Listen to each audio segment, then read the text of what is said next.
voulez ou comme vous ne le voulez pas, vous êtes dans le combat. Imaginez qu'il y a la guerre mondiale. Est-ce que vous allez dire, moi je ne combats pas? Ah, si tu veux combattre, tu ne veux pas combattre, c'est ton problème. Mais il y a la guerre.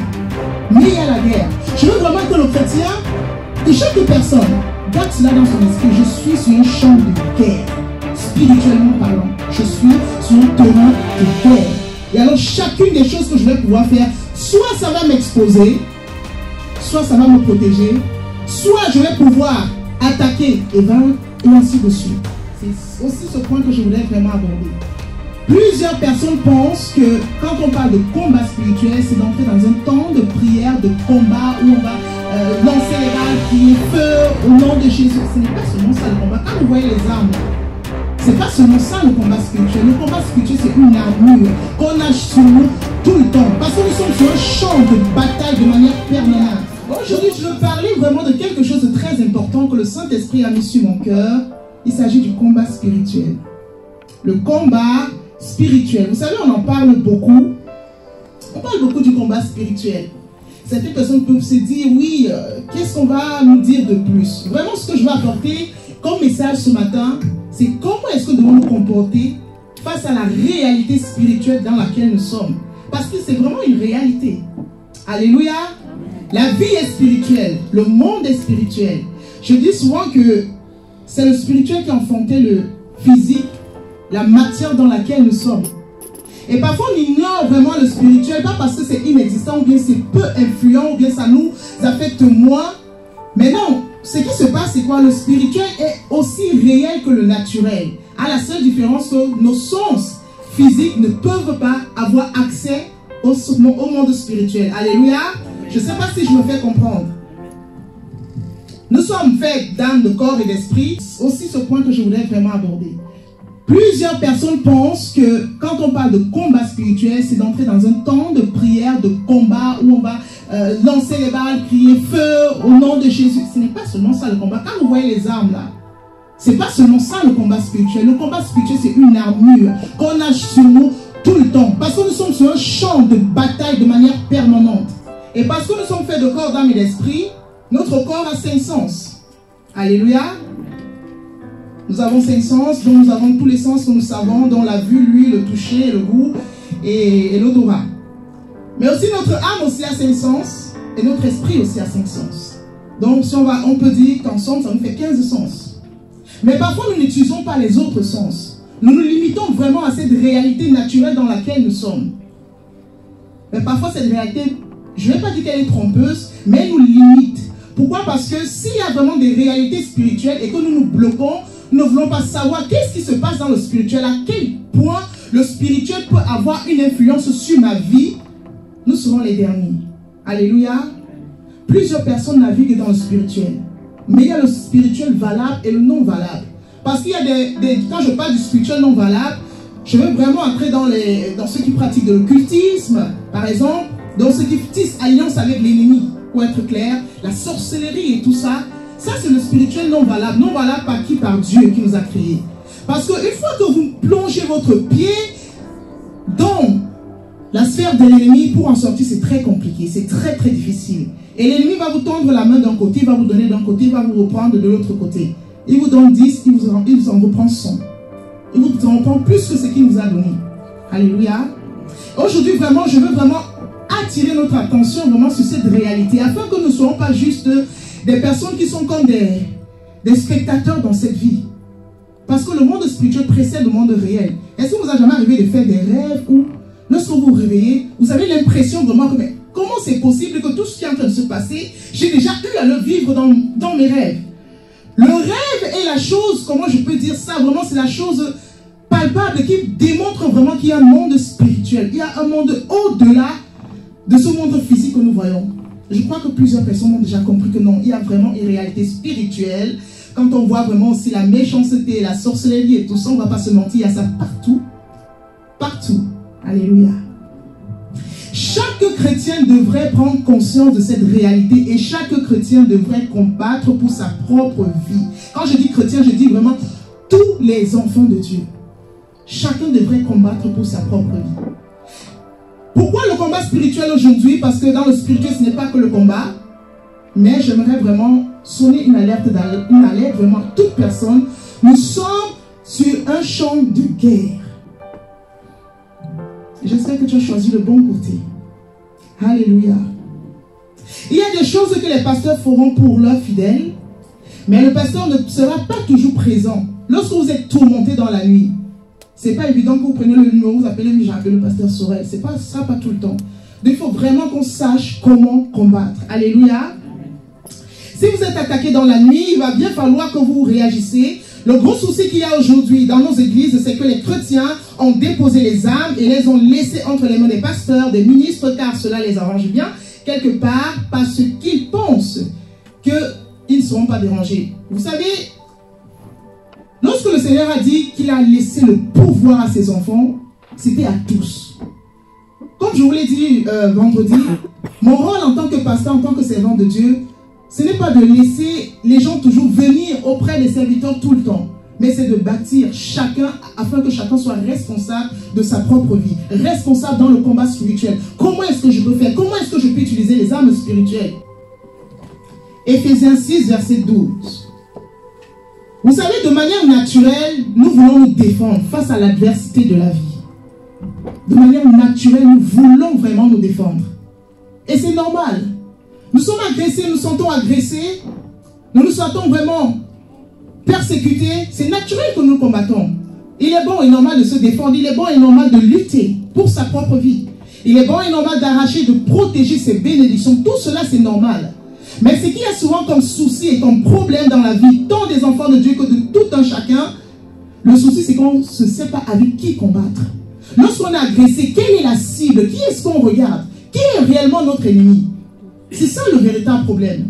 Parce que vous savez, si vous ne fixez pas votre projecteur, en fait, dans votre âme sur le véritable ennemi, vous aurez beau tirer sur vos frères, sur vos soeurs, peu importe sur qui, le danger est toujours là. Il est toujours le même. Il y a toujours des persécutions.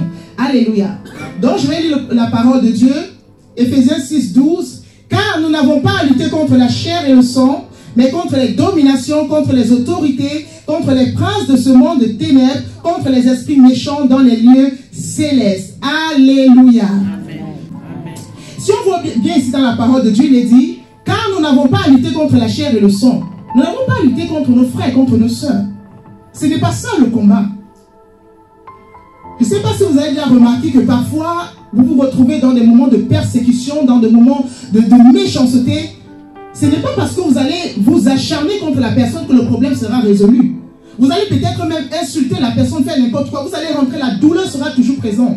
Parce que vous avez tiré sur la mauvaise cible, sur le mauvais ennemi. Il est bon vraiment de voir qui est véritablement notre ennemi. Alléluia. Et on voit ici que la Bible dit que ce n'est pas contre la chair ou le sang. Donc ce n'est pas contre les humains que vous avez à lutter. Vos frères et vos soeurs ne sont pas les adversaires.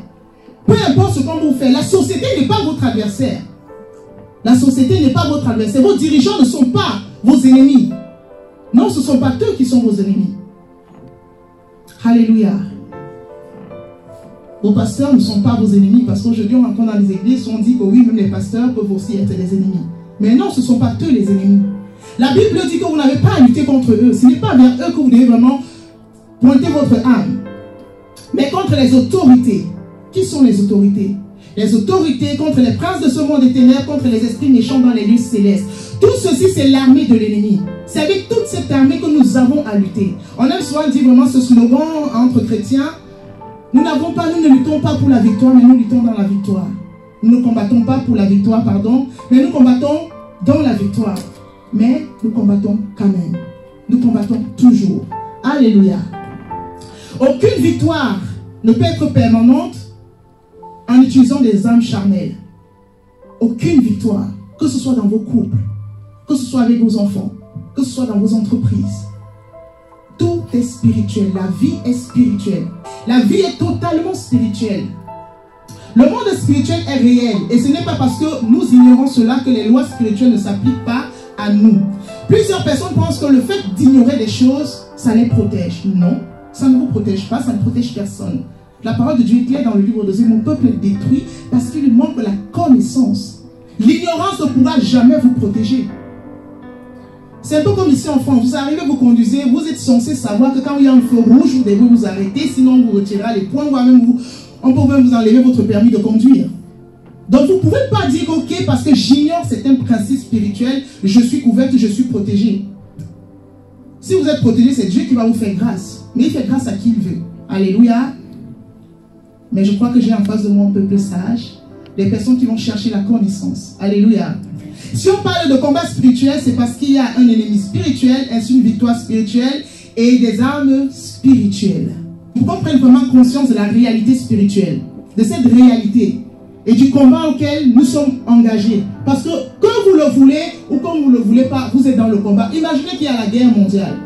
Est-ce que vous allez dire, moi je ne combats pas? Ah, tu veux combattre, tu ne veux pas combattre, c'est ton problème. Mais il y a la guerre. Mais il y a la guerre. Je veux vraiment que le chrétien, que chaque personne garde cela dans son esprit. Je suis sur un champ de guerre. Spirituellement parlant, je suis sur un terrain de guerre. Et alors chacune des choses que je vais pouvoir faire, soit ça va m'exposer, soit ça va me protéger, soit je vais pouvoir attaquer et vaincre, et ainsi de suite. Les choses à savoir pour remporter toutes ces victoires dans le combat spirituel. Je vais aller point par point, je vais d'abord lire tous les points et je vais vraiment les expliquer. La première chose, qui est mon ennemi? Ça c'est la première chose. La seconde chose, quelle est mon autorité spirituelle? Parce qu'on ne peut pas s'engager comme ça. Il faut qu'on sache quelle est notre autorité spirituelle. Troisièmement, quelle est l'autorité de mon ennemi? Quatrièmement, quelles sont mes armes et mon plan d'action? Cinquièmement, quelles sont les armes de mon ennemi et son plan d'action? Et pour finir, 6, où est le champ de bataille? Où est-ce que ce champ de bataille, comment est-ce que ça se passe en quelque sorte? Donc, qui est mon ennemi? Éphésiens 6, verset 12, nous l'avons dit, car nous n'avons pas lutté contre la chair et le sang, nous avons compris que c'est l'ennemi, c'est le diable qui est notre ennemi principal. Pourquoi je dis que le diable est notre ennemi principal? Parce qu'il faut que je l'explique un peu. Vous savez que nous sommes susceptibles à tout moment, peu importe la personne, d'être manipulés. Pourquoi? Parce que ça tout dépend du champ sur lequel il y a des tirs et tout ça. Donc nous sommes susceptibles à tout moment d'être manipulés. On va peut-être voir l'exemple de l'apôtre Pierre. À un moment donné, il dit au Seigneur Jésus qu'il est le Messie. Et le Seigneur Jésus est très content. Il félicite, il dit, ah oui, ce n'est que le ciel, ce n'est que Dieu qui a pu te révéler cela. Et après un certain moment, à quelques temps après ça, il vient, il dit, et il l'interdit, au fait, il reprend le Seigneur Jésus-Christ durement, il lui dit que non, tu ne vas pas aller, tu ne vas pas mourir. Pourtant, le Seigneur Jésus-Christ est venu pour ça. Il a dit, arrière de moi, Satan. Arrière de moi, Satan. Pour dire quoi? S'il n'a pas prononcé le nom de Pierre, mais il a dit, arrière de moi, Satan. Pourquoi? Jésus-Christ n'a pas, pourtant c'est Pierre qui a parlé. Mais Jésus-Christ a vu au-delà de la personne qui était devant lui. Il a vu au-delà de Pierre qui était là, qui a parlé, qui a ouvert sa bouche pour parler. Et c'est vraiment ce que le Seigneur aimerait que nous fassions aussi. Voir au-delà des personnes qui nous agressent. Qui est en train de manipuler la personne qui est en face de moi? Qui est en train de manipuler mon employeur? C'est vrai, les gens sont méchants. Mais d'où vient cette méchanceté? Les gens ne sont pas nés comme ça. Parfois, la société nous formate, la société nous rend durs. Les situations nous rendent vraiment d'autres personnes. Il y a des personnes qui disent que oui, avant moi, j'étais une bonne personne. Avant, je pouvais faire du bien. Avant, je pouvais facilement aimer. Avant, je pouvais donner. Mais j'ai tellement été maltraité, tellement été persécuté, j'ai tellement reçu de méchanceté. Non, je ne veux plus aider. Je ne veux plus donner. Mais qui est à l'auteur de tout ça? Qui est à l'auteur de tout ça? Est-ce que ce sont les hommes qui sont en face de vous? Est-ce que ce sont les femmes? Non, il faut voir l'ennemi qui est derrière. Alléluia. Quelle est mon autorité spirituelle? Ça aussi, c'est important. Quelle est mon autorité spirituelle? On va lire la parole de Dieu dans le livre de... Voici, je vous ai donné le pouvoir de marcher sur les serpents et les scorpions et sur toute la puissance de l'ennemi, et rien ne pourra vous nuire. Marc 16, verset 17. Voici les miracles qui accompagneront ceux qui auront cru en mon nom. Ils chasseront les démons, ils parleront de nouvelles langues. Il y a la suite. Ici, j'aimerais vraiment souligner un fait important. On ne peut pas aller en guerre sans savoir à qui on a affaire. C'est bon de savoir à qui on a affaire. Et en fonction de la personne qui est en face de nous, on se dit, bon, maintenant, qu'est-ce que moi j'ai pour pouvoir combattre cette personne? Et lorsque nous avons reçu le Seigneur Jésus-Christ dans notre vie, nous avons reçu son autorité, sa puissance, son pouvoir, le pouvoir de marcher sur toute la puissance des ténèbres. Alléluia. Maintenant, quelle est l'autorité de notre ennemi? Parce qu'il faut aussi savoir, ok, je sais que j'ai la puissance de marcher sur toute la puissance, sur l'ennemi, je suis toutes ces autorités-là, j'ai cette puissance-là. Mais lui, alors pourquoi je dois combattre? Si j'ai cette autorité, si je suis si grand, si je suis si puissant en tant qu'enfant de Dieu, pourquoi est-ce qu'il faut encore que je combatte? Pourquoi est-ce qu'il ne faut pas juste qu'il se soumette? Vous connaissez votre autorité royale. Maintenant, vous êtes libre d'aller et de faire ce que vous voulez. Les gens savent qui vous êtes. Mais ça n'empêche pas, en quelque sorte, à l'ennemi, malgré qu'il sait que nous sommes des enfants de Dieu, de venir voir, est-ce qu'il sait vraiment jusqu'où son autorité agit? Vous savez, lorsque le diable nous regarde parfois, je pense que parfois il se moque de nous en tant qu'enfants de Dieu. Il se moque pourquoi? Parce qu'il dit, mais c'est bon, ça veut dire qu'elle ne sait pas, je peux continuer à agir ainsi. C'est pas qu'il a de la puissance, il a de la puissance, c'est vrai, le diable a de la puissance. Mais il agit dans notre vie en fonction de l'autorité que nous laissons en tant qu'enfants de Dieu. Ici, je parle des enfants de Dieu, ceux qui ont accepté le Seigneur Jésus-Christ dans leur vie comme Seigneur et Sauveur. Quatrièmement, quelles sont mes armes et mon plan d'action? On va lire les armes spirituelles, je vais les détailler par la suite. On va lire les armes spirituelles dans le livre d'Éphésiens 6, versets 13 à 17. C'est pourquoi, prenez donc toutes les armes de Dieu, afin de pouvoir résister le mauvais jour et tenir ferme après avoir tout surmonté. Tenez donc ferme et à vos rangs la vérité pour ceinture, revêtez la cuirasse de la justice, mettez pour chaussures à vos pieds le zèle que donne l'évangile de paix, prenez par-dessus tout cela le bouclier de la foi avec lequel vous pourrez éteindre les traits enflammés du malin. Prenez aussi le casque du salut et l'épée de l'esprit qui est la parole de Dieu. Alléluia. Nous devons prendre toutes ces armes. Nous devons prendre toutes ces armes. Et notre plan d'action, qui est avec nous lorsque nous combattons? Nous avons l'Église. C'est pourquoi prions les uns pour les autres. Nous avons l'Église qui est avec nous. Et nous avons les anges aussi. La Bible dit qu'il y a vraiment un tiers d'anges qui sont partis avec Satan. Il nous reste quand même les 2 tiers. C'est plus nombreux. Alléluia. Quelles sont les armes de notre ennemi et son plan d'action? Jean 10, verset 10. Le voleur ne vient que pour dérober, égorger et détruire. Moi, je suis venu afin que les brebis aient la vie et qu'elles soient dans l'abondance. Et le diable, évidemment, il a aussi une armée. Son armée, elle est spirituelle. On voit les démons et toute sa hiérarchie citée tout à l'heure. Et aussi une armée terrestre. Donc, sur l'armée terrestre, on a tous ceux qui combattent l'évangile, tous ceux qui nous combattent. Tout ça font partie de l'armée du diable. On a les rosicruciens, les satanistes, tous ces gens-là qui combattent vraiment la cause de l'évangile. Le 6e point, je vais aller point par point. Le 6e point, le champ de bataille. Où est donc vraiment ce champ de bataille? C'est ici que les choses commencent un peu à devenir plus sérieuses. Comment est-ce que cette guerre se passe de manière spirituelle? Comment est-ce que tout cela se passe? Premièrement, dans le monde. Tout ce que nous pouvons voir, en fait, tout le monde en quelque sorte dans lequel nous sommes est parallèle au monde spirituel. Il est totalement parallèle. Donc nous sommes là, il y a un monde parallèle au lieu où nous sommes. Donc tout se passe dans ce monde. Et tout ce que nous pouvons voir, tout ce que nous pouvons voir, entendre, tout cela influence. Au fait, la guerre, vraiment, ça se passe comment? Tout ce qui vient influencer notre être personnel. Donc c'est déjà le monde, tout ce qui est à l'extérieur. Notre chair aussi est un champ de bataille. Vous savez, parfois nous faisons des choses que nous ne voulons même pas faire. L'apôtre Paul pourrait le dire. Je fais ce que je ne voudrais pas faire, mais je n'arrive pas à faire ce que je voudrais faire. Parfois, il y a des personnes qui sont tellement épris d'amour pour une personne, pourtant les personnes ne méritent même pas cet amour. Il y a des personnes qui ne voudraient plus mentir, mais se retrouvent vraiment dans l'incapacité. Il y a des personnes qui voudraient vraiment abandonner telle ou telle chose, mais se retrouvent si impuissantes face à leur propre chair. Elles partent comme je peux dire, comme si on amenait peut-être le bœuf à l'abattoir. Elles partent contre leur propre gré. Elles ont tellement été sous cette emprise de l'ennemi. Elles deviennent elles-mêmes leur propre ennemi. Parce qu'elles ne peuvent plus se débarrasser de leur propre... C'est comme si leur propre chair devenait leur propre ennemi. Et à prendre le dessus sur elles. Donc la dimension spirituelle aussi qui est parallèle. Nos pensées aussi, qui est un vrai champ de bataille. Nos pensées sont un vrai champ de bataille. Notre cœur aussi est un champ de bataille. Quel que soit ce que nous pouvons faire, tout vient du cœur et tout vient de la pensée. Tout vient de là.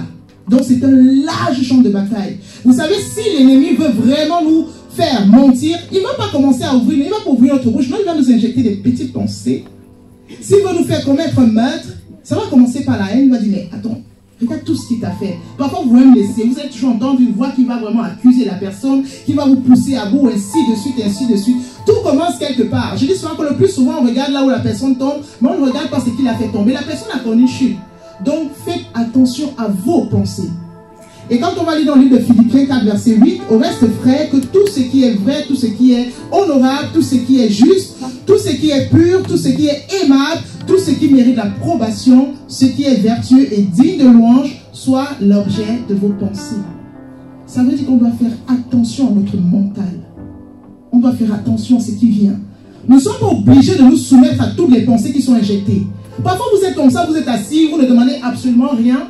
Vous savez que ici, je ne suis pas l'auteur de telle pensée.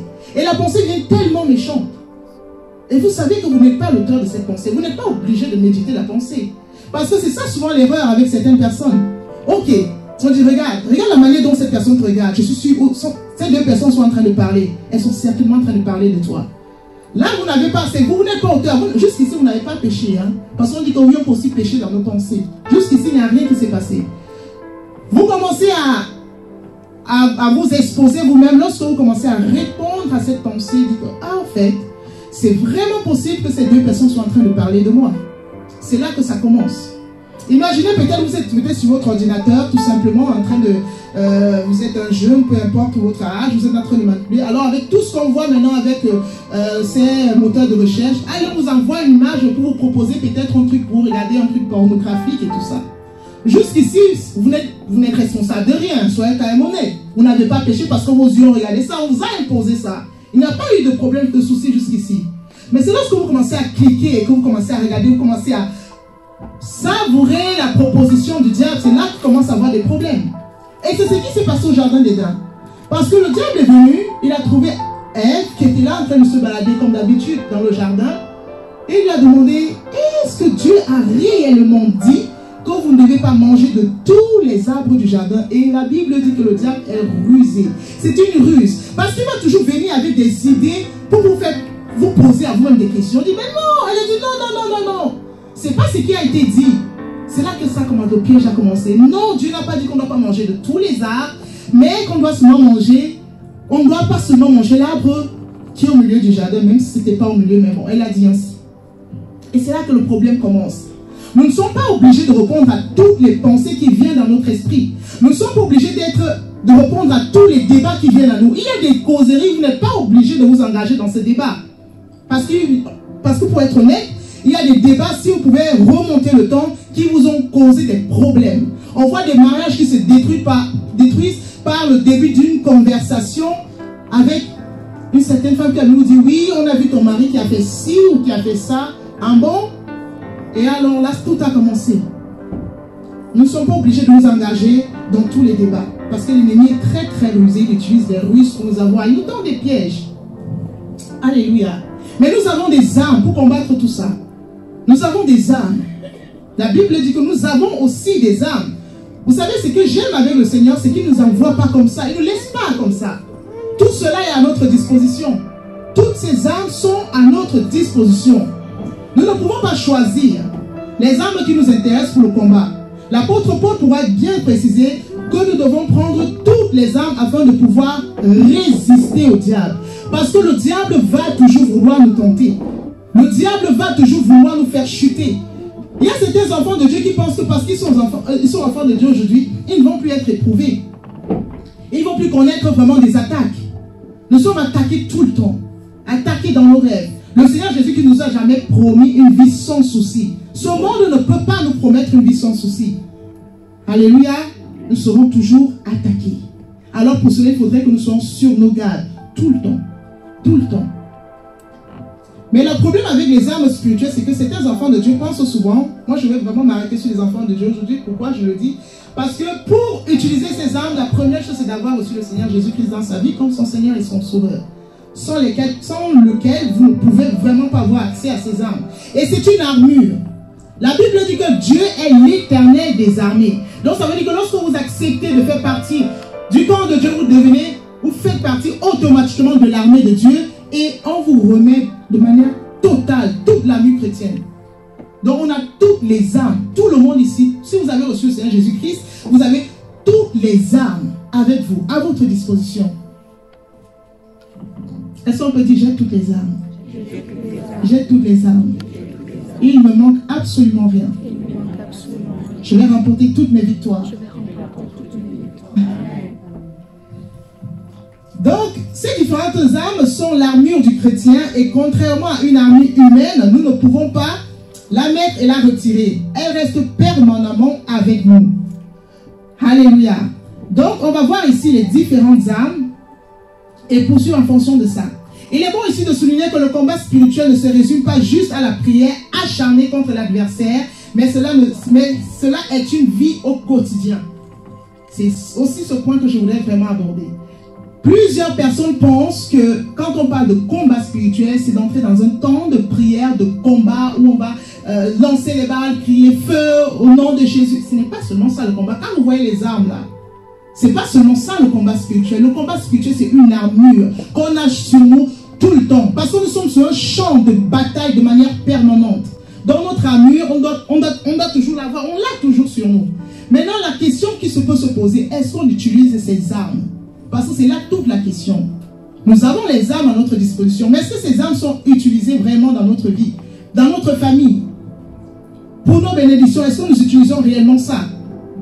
Le combat spirituel est permanent. Aussi longtemps que nous sommes sur la terre, peu importe le lieu où nous sommes, peu importe le lieu où nous nous trouvons, nous sommes dans le combat. Parfois, je pensais souvent que comme je suis quitté en Afrique, parce qu'il y a trop de sorcellerie, je dis à Nero, oh, la paix. La paix. C'est un mensonge, l'ennemi. Le combat, c'est partout. Le combat, c'est partout. L'ennemi, il est partout. Alléluia. Donc, nous allons prendre les différentes armes. La Bible dit la vérité pour ceinture. Donc, la vérité est une arme. Tenez donc ferme, ça c'est au verset 14, Éphésiens 6, 14. Tenez donc ferme, ayez à vos reins la vérité pour ceinture. Et à vos reins la vérité pour ceinture. Comment est-ce qu'on se comporte face à la vérité? Comment est-ce qu'on se comporte face à la vérité? Vous savez, on vous dit que okay, la vérité est une arme. Ça veut dire que si vous êtes dans une vie de mensonge, vous avez vous-même décidé de ne pas utiliser cette arme de vérité. Si je mens comme je veux, je me sens tellement libre dans le mensonge, pourtant je suis un enfant de Dieu, j'ai volontairement décidé de ne pas utiliser cette arme-là. Et vous savez ce que fait la ceinture sur un soldat. Quel est le rôle de cette ceinture? Il soutient le pantalon quand même. Donc il soutient le pantalon pour ne pas tomber. Et imaginez, vous vivez une vie de mensonge. Votre vérité, vous avez décidé, ok, vous avez enlevé la ceinture et vous avez posé la ceinture. Ça veut dire que toute votre nullité est exposée en quelque sorte. C'est un peu ce qui se représente spirituellement. Donc vous vous exposez vous-même par votre mensonge, par votre vie de mensonge. Ici, ce n'est pas un message de condamnation. Alléluia, c'est un message de vérité. La Bible dit que le mensonge, c'est le langage du diable. Jésus-Christ pouvait dire une chose. Le diable ne voit rien de lui en moi. On veut l'autorité de Christ, mais on dit, mais ta vie, c'était trop. La Bible dit qu'il était sans péché. On a le pouvoir de marcher comme Christ. Alléluia. On a le pouvoir de marcher comme Christ. Alléluia. Mais le Saint-Esprit est là. Le Saint-Esprit est là. Je dis souvent que Dieu regarde au cœur. C'est au cœur que Dieu regarde. Même s'il y a encore des difficultés, moi, il fut un temps, j'avais vraiment du mal avec... C'était vraiment mon gros problème. Le mensonge. Je mentais beaucoup. Et je me voyais beaucoup dans mes rêves où j'étais toujours nue aussi. Où je me disais, mais pourquoi tout le temps jusqu'à ce que j'ai cette révélation? Où ta nudité est exposée. Parfois, quand j'entends souvent certains témoignages des personnes qui étaient des occultistes et qui sont aujourd'hui des pasteurs, ils ont vu parfois, eux aussi, quand ils marchaient ici, les sorciers, ils regardaient certaines personnes, ils sont carrément nus. Et parfois même des enfants de Dieu. Pourquoi? Parce que la personne est dans une telle vie de mensonges, et est tellement à l'aise. Parce que le tout, ce n'est pas la faute. Je vous dis souvent, ce n'est pas la faute que nous faisons. Peu importe ce qu'on peut faire. Moi, j'aimerais vraiment sensibiliser les enfants de Dieu, sensibiliser les chrétiens par rapport à ça. Ce n'est pas la faute le problème. Le problème, c'est comment on se comporte. On peut encore avoir des faiblesses. Ce n'est pas parce que je n'ai pas eu toutes mes délivrances que je ne suis pas un enfant de Dieu. Non, c'est l'état du cœur. Dieu regarde au cœur. Quand Dieu dit à David, l'homme selon son cœur, mais quand on voit tout ce que David a fait, il n'était pas quelqu'un de parfait. Hein. Loin de là, David n'était pas parfait. Il a quand même tué Uri, il a pris sa femme, il a fait les enfants avec, il a eu Salmon. Donc David n'était pas éloigné loin de la tête, mais il avait un cœur repentant. Ça veut dire que peu importe ce que je fais, je sais que Dieu est mon Père. Je demande pardon et je continue à avancer. Et même si je retombe encore, c'est pas grave, je redemande encore pardon. Si Dieu, Jésus-Christ a pu dire à Pierre, tu pardonnes 77 fois, 7 fois, à plus forte raison Dieu. En une journée, Dieu peut vous pardonner 1 million de fois. Ça vous coûte quoi de demander pardon? Le problème des enfants de Dieu parfois, c'est que au lieu de demander pardon pour la faute que tu viens de faire parce que tu es tombé, tu vas te mortifier. Oh, j'ai encore fait ceci, dans le regret, je ne vais jamais avancer, ainsi de suite. Non. Dieu est rempli d'amour. Rempli d'amour. Alléluia. Ce n'est pas la faute le problème, mais c'est l'état de notre cœur. Est-ce qu'on a le cœur repentant? Est-ce qu'on est prompt à dire, Père, je désire tellement marcher selon ta volonté. Je veux tellement te ressembler. J'aime souvent dire que la sanctification, c'est vraiment un acte d'amour. Un acte de reconnaissance envers Dieu. J'aime tellement mon Père, je veux m'identifier à ce que je suis. Parce que nous avons la nature de Dieu en nous. Du jour où nous avons donné notre vie au Seigneur, nous avons pris la nature de Dieu. L'ADN qui coule dans nos veines aujourd'hui, parce que c'est l'ADN de Dieu. C'est l'ADN de Dieu. C'est un peu insensé, mais c'est une réalité. Je vous ai dit, le monde est spirituel. Jugez les choses de manière spirituelle. Tu ne peux pas être l'enfant d'une personne et ne pas avoir sa nature. Nous avons la nature de Dieu. Ça veut dire que je suis mal à l'aise quand je fais quelque chose qui n'est pas bien. Si je suis mal à l'aise, je demande pardon, je continue d'avancer. Alléluia, tout simplement. Dieu est tellement bon. Alléluia. Donc, on décide d'être des personnes vraies. Pas besoin de poser plusieurs questions. Personne ne viendra tordre votre bouche pour vous pousser à mentir. Décider de mentir, vraiment, comme je l'ai dit, c'est dire, ok. En ce qui concerne cette arme qui me protège, en quelque sorte, qui empêche que je sois vraiment exposé, je décide de ne pas m'en servir. C'est pourquoi je dis que l'armure chrétienne, l'armure dont les armes spirituelles, on les utilise tous les jours. On garde son âme sur soi. Ce n'est pas seulement le fait de prier. Non. C'est une partie aussi. Mais ce n'est pas seulement ça, les armes. Et c'est pourquoi vous allez voir plusieurs personnes passent le temps à prier, feu, tout le temps, ils sont toujours en train de combattre. D'autres ne combattent même pas, ils sont plus à l'aise que... Parce qu'ils mènent une vie qui correspond à l'armure chrétienne. L'armure du chrétien. Les gens pensent que ok, parce que je suis une femme de feu, une femme de prière. Moi, je vous dis, je suis une femme de prière, je prie beaucoup. Je prie beaucoup, mais j'aime mieux encourager les gens beaucoup lire la parole. Parce que quand vous lisez la parole, vous découvrez les mystères glorieux du royaume des cieux. Alléluia. Et vous avez vraiment une vie différente. Et vraiment, vous voyez, vous remportez des victoires, victoire sur victoire. Alléluia. Deuxièmement, la justice est une arme. La justice, on ne décide pas. Ce n'est pas quand tu dis que ok, je me rends compte que je suis trop attaqué dans mon village, que tiens, bon, l'arme qui est la justice, je veux t'utiliser pour un moment et je dépose.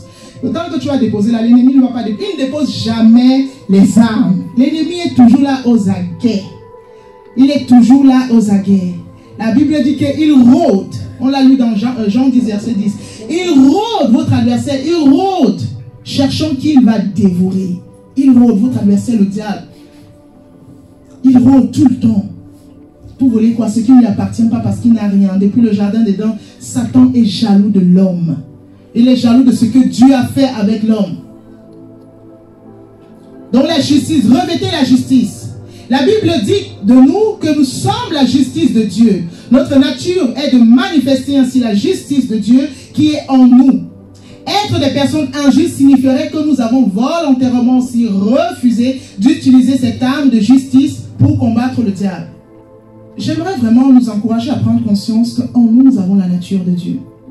Donc, comme l'apôtre Paul pouvait le dire, soyez mes imitateurs parce que je suis imitateur de Christ. Dans notre image, par excellence, c'est Christ. Comment Christ a vécu? On ne recherche pas à être saint, nous sommes sanctifiés. On ne recherche pas à être juste, nous sommes la justice de Dieu. C'est dans la Bible que c'est écrit. Ce qu'on recherche à faire, c'est de révéler ce que nous sommes en réalité. C'est de révéler cette nature divine qui est déjà en nous. Dieu nous l'a donné gratuitement par son Fils Jésus-Christ. On doit révéler cette nature de Dieu. Ok, Dieu est amour. Si Dieu est amour, ça veut dire que lorsqu'il j'ai reçu le Seigneur Jésus-Christ en moi comme Seigneur et Sauveur, c'est que je suis rempli d'amour. Et alors je dois révéler cet amour. Pourquoi je continue à être méchant?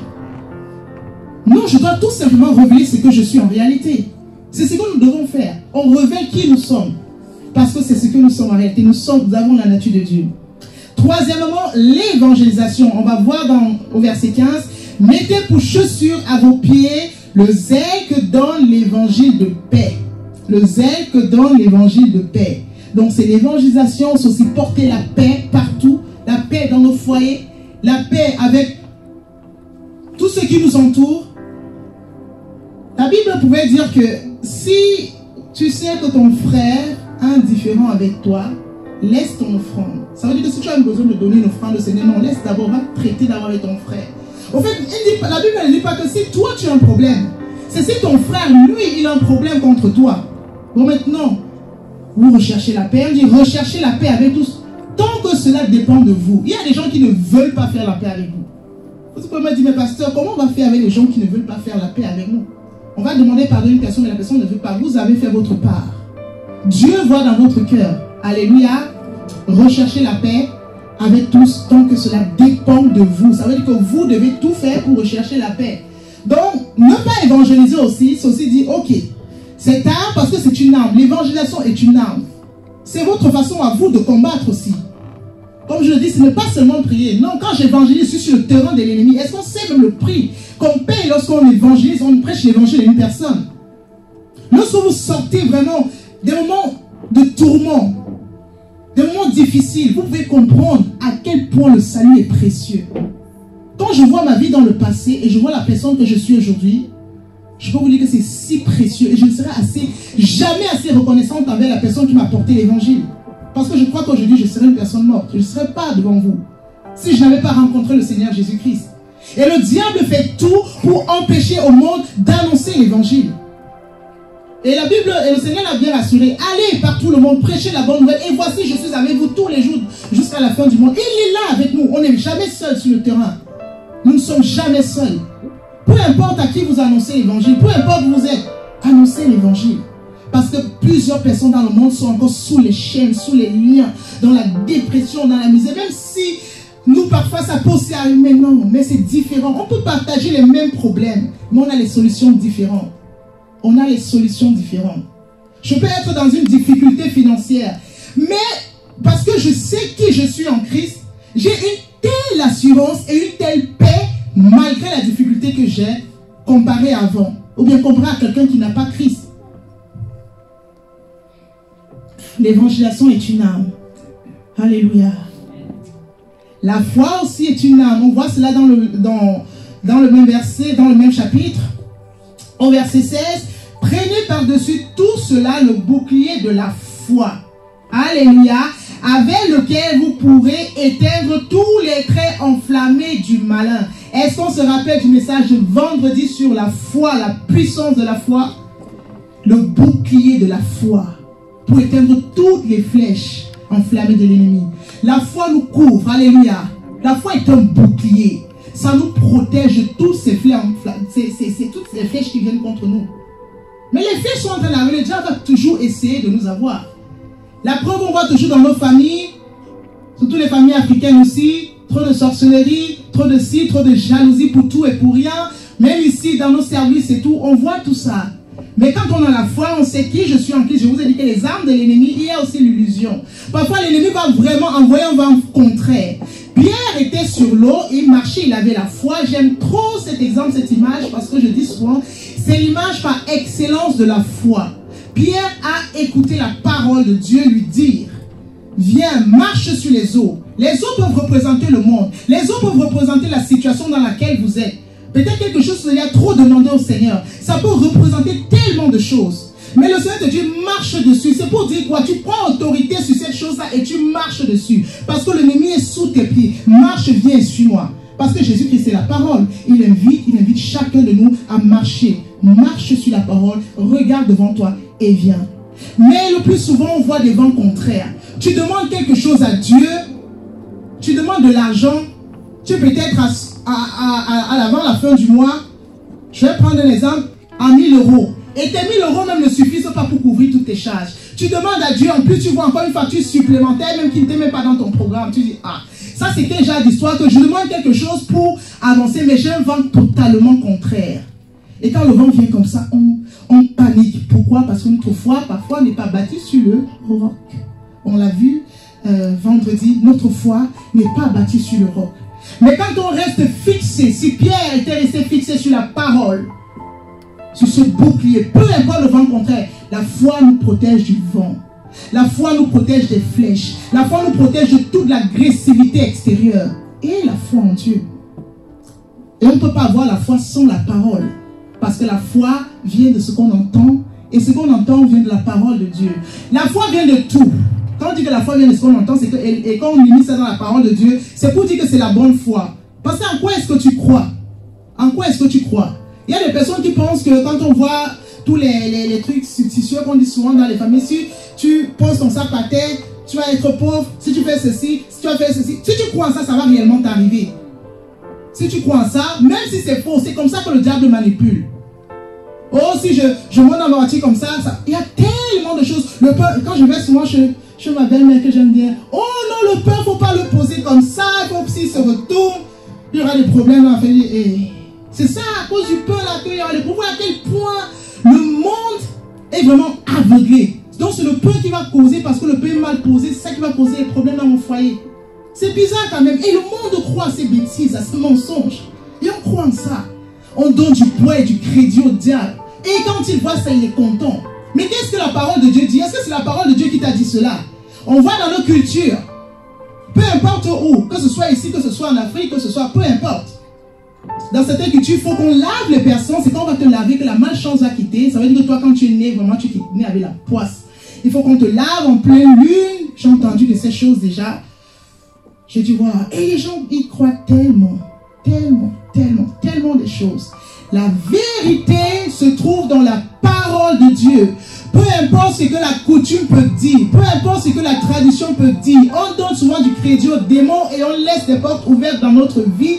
Et c'est comme ça que nos vies sont influencées.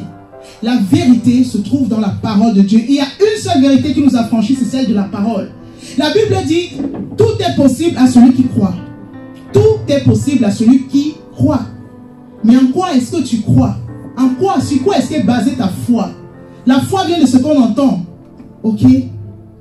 Et ce qu'on entend doit venir de la parole de Dieu.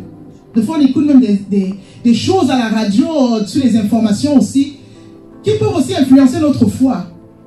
Oh, il y a eu tel cas, il y a eu ceci, il y a eu cela, tu veux prendre ton neveu, tu dis non, non, non, non, non, non, non. Non, j'annule tout parce que, hé, la foi. À moins que le Saint-Esprit te dise non, c'est différent. Alléluia. Donc, si vous voulez vraiment voir ce message sur la foi, je vous invite à aller sur ma chaîne YouTube. C'est déjà en ligne. Cinquièmement, l'assurance du salut est une arme. Oh, l'assurance du salut est une arme. Verset 17, prenez aussi le casque du salut et l'épée de l'esprit qui est la parole de Dieu. Ça, on a vu, c'est la première partie. Prenez aussi le casque du salut. Le casque du salut, vous voyez un peu ce que représente le casque quand même. Est-ce qu'on voit un peu l'image dans son esprit? Le casque. Et le casque a cette particularité, quand tu es sur la moto, ça te protège la tête si tu fais une chute ou bien aussi ton cou. On dit que le diable est un égorgeur. Il se rassure de nous égorger. Donc spirituellement, quand tu perds l'assurance de ton salut, tu t'exposes à être égorgé par l'ennemi. C'est pas que tu vas mourir. Tu vas rester un enfant de Dieu. Mais lorsque tu es égorgé, vous avez vu une personne qui n'a pas de tête. Il ressemble à quoi? Et l'assurance, lorsque vous avez reçu, peu importe ce que vous faites, peu importe vos difficultés, peu importe si vous n'avez pas, quand je dis vous faites, c'est que je vous encourage à aller faire du n'importe quoi. Non, on peut avoir des difficultés. Vous savez, la vie chrétienne, ce n'est pas que du jour où tu as cru, tout change. Et c'est ce qu'on demande souvent trop aux enfants de Dieu. Quelqu'un, tu crois, tu donnes ta vie au Seigneur aujourd'hui. Moi, quand j'ai cru, c'était ça. Hein. Tu donnes ta vie au Seigneur, il faut déjà que tu laisses ceci, il faut déjà que tu t'habilles comme ça, il faut déjà que tu fasses... Attends. J'ai quand même fait des années dans cette histoire. Ce sera difficile pour que je m'en sépare. Il faut du temps. Dieu sait nous donner du temps. Mais les hommes ont du mal à nous donner du temps. Les hommes ont du mal. Et parfois c'est si difficile. On voit des personnes qui laissent les églises, qui abandonnent les églises parce qu'elles ont tellement été jugées, tellement été critiquées. Elles ont tellement peur de leur salut. Elles ont tellement peur que si le Seigneur revenait, elles ne seraient pas enlevées. Parce qu'on leur a dit, oui, tu vis dans le mensonge. Tu vis dans l'adultère. Tu vis peut-être dans la fornication. Tu vis comme ci, tu vis comme ça. La personne n'a même encore rien compris. Attends, j'ai connu le Seigneur quand? Et c'est que moi, je condamne souvent, quelque part, je dis, le bonheur a cette capacité de nous faire oublier tous nos moments de souffrance. On arrive à un tel niveau de la vie, quand quelqu'un peut-être, tu souffres dans ta vie, et quand tu arrives là, tu as tendance vraiment à oublier ça. Et quand quelqu'un est dans la même condition que nous dans le passé, on oublie le temps que nous on a fait pour arriver à ce niveau. On veut vraiment que la personne ait une vitesse grand V. Nous aussi, on a ramé au départ. On a ramé pour arriver à un certain niveau. Pourquoi on ne laisserait pas les autres ramer aussi? Allez pas à pas. Moi, j'étais quelque part un peu dans le passé, un peu dur avec mon mari. Dur dans quel sens? Dans le sens, j'ai dit que oui, devant le Seigneur, pas devant lui, évidemment, heureusement. C'est que ce serait pas un témoignage. Je râlais devant le Seigneur. Mais Seigneur, pourquoi mon mari, il faut vraiment que ce soit davantage, parce qu'au départ, mon mari c'était difficile. Je n'arrêtais pas de pleurer devant le Seigneur. Le Seigneur dit, hey, mais calme-toi. Laisse au pied de ma croix, je m'en charge. Laisse-lui du temps. Chacun a sa façon d'avancer avec le Seigneur. Il y a des gens qui vont aller assez vite. Il y a des gens qui vont aller pas à pas. Mais nous sommes tous des enfants de Dieu. Alléluia. Que personne ne vous dise que vous n'êtes pas un enfant de Dieu. Ou que vous avez perdu votre salut. Non, ne vous laissez pas influencer par les... Même le diable va venir vous souffler ça. Es-tu sûr que si le Seigneur revient, tu vas être enlevé? Ah, je ne pense pas. Et alors vous, qu'est-ce que vous allez faire avec cette pensée? Qu'est-ce que vous allez faire? La Bible dit dans le livre de Philippiens, ayez de bonnes pensées. Ça veut dire que quel que soit le Seigneur vient enlever son épouse, que je suis, parce que j'ai un cœur repentant. Dieu regarde à mon cœur et il sait mes faiblesses. Alléluia. Ne perdez jamais l'assurance de votre salut. Sixièmement, la parole de Dieu est une arme. Oh. Toujours au verset 17, et l'épée de l'esprit qui est la parole de Dieu. Ici, je voudrais mettre en avant deux axes. Premièrement, la parole de Dieu en tant que la Bible, donc il faut la lire, comme je n'arrête pas de le dire à tous mes enseignements. Donc, lisez la parole, parce qu'ainsi vous allez avoir la connaissance et priez vraiment afin que le Saint-Esprit puisse vous donner la révélation. Parce que le tout, ce n'est pas le légos, même si le légos est important, le réma est aussi très, très important. Le second volet, c'est vraiment la parole, notre parole personnelle. C'est là que la prière entre en compte. C'est ici que la prière prend le dessus. Qu'est-ce que tu sors de ta parole? La prière, ce n'est pas seulement le temps que je me mets à part pour le Seigneur. Tout ce qui sort de ta bouche, peu importe le moment, tout cela influence ta vie. La Bible dit dans le livre de Proverbes que la mort et la vie sont au pouvoir de la langue. La mort et la vie sont au pouvoir de la langue. Donc chacune des paroles que vous allez sortir de votre bouche, c'est une bombe. Soit pour détruire les œuvres des ténèbres, soit pour détruire votre propre destinée. Il y a des gens aujourd'hui qui sont responsables de la chute, de l'échec de leurs propres enfants. Mais peu importe comment vos enfants peuvent être, ça ne sert à rien de dire à vos enfants tout le temps, tu es ceci, tu es ceci. Parce que cela, ça agit dans leur mental, dans leur subconscient. Donc, ça les limite même. Parce que quand on a un pouvoir d'autorité sur une personne et qu'on relâche les paroles sur cette personne, ça agit dans sa vie. C'est comme une bénédiction, comme une malédiction. Le parent a le pouvoir de bénir et de maudire son enfant. Ce sont des principes et des lois spirituelles. Le diable a conscience. Je vous dis que ce n'est pas parce que vous ignorez le spirituel que le diable ignore. Non. Vous allez voir des parents, tu ne vas jamais réussir dans ta vie. Tu es un bon en rien. L'enfant finit par devenir un bon en rien. Et le parent dit, je le savais, je l'avais dit. Il ne sait pas que dans son je l'avais dit, c'est parce qu'il avait dit que l'enfant est devenu réellement comme ça. Parents, bénissez vos enfants. Bénissez vos enfants. Bénissez votre propre vie. C'est très important. C'est très important. Vous savez, la particularité des anges sont au service des hommes. Et les anges sont très, très obéissants. Et ils connaissent les principes du ciel. Donc l'ange n'a pas pour rôle, pour devoir de venir voir pour dire, ok, est-ce qu'à ce moment, Élisée est en train de blaguer? Est-ce qu'elle était sérieuse? Est-ce que ce n'est pas son problème? Le fils ou la fille de Dieu a dit qu'elle était bête. Elle est bête. Je la rends bête. Lui, c'est ça. Il marche, c'est comme ça que les anges fonctionnent. Il ne pose pas des questions. Vous avez l'autorité. Nous avons la responsabilité de connaître la parole. Et si tu es un parent, tu as déjà eu à relâcher des paroles de malédiction sur tes enfants, détruis ces paroles. Parce qu'on a le pouvoir de bâtir et le pouvoir de détruire. Alléluia. Donc peu importe les paroles que tu as déjà pu relâcher, même pour ta propre vie depuis ce matin, tu as aussi le pouvoir de les détruire. de les détruire. On dit que la mort et la vie sont au pouvoir de la langue. Quiconque l'aime mange les fruits. La vie est le pouvoir de ta langue pour bénir et la mort est le pouvoir de ta langue pour maudire. C'est pourquoi lorsqu'on prie, on entre dans le combat spirituel, on peut déclarer des choses, des paroles de malédiction contre les situations. Je dis, je maudis la pauvreté dans ma vie et je détruis la pauvreté dans ma vie. Je maudis cette maladie. On a ce pouvoir. Nous sommes les enfants de Dieu. Alléluia. On a le pouvoir de détruire des choses. Mais il faudrait vraiment qu'on fasse attention. Parce que notre bouche est une bombe atomique aussi. Elle est plus qu'une bombe atomique, je peux me dire. On a aussi le pouvoir de faire du mal. On ne peut pas sortir n'importe quoi de sa bouche, mais toute parole qui sort contre vous est de nul et aucun effet. Détruisez cela. C'est pas lorsque vous-même vous entendez des paroles contre vous, on vous dit, on vous rabaisse. Oh, détruisez cela. Détruisez, n'acceptez pas cela. Peu importe l'autorité qui est devant vous, que ce soit votre maman, votre mari, ainsi de suite, non, détruisez. Je ne parle pas de détruire par rapport au bras de fer, non.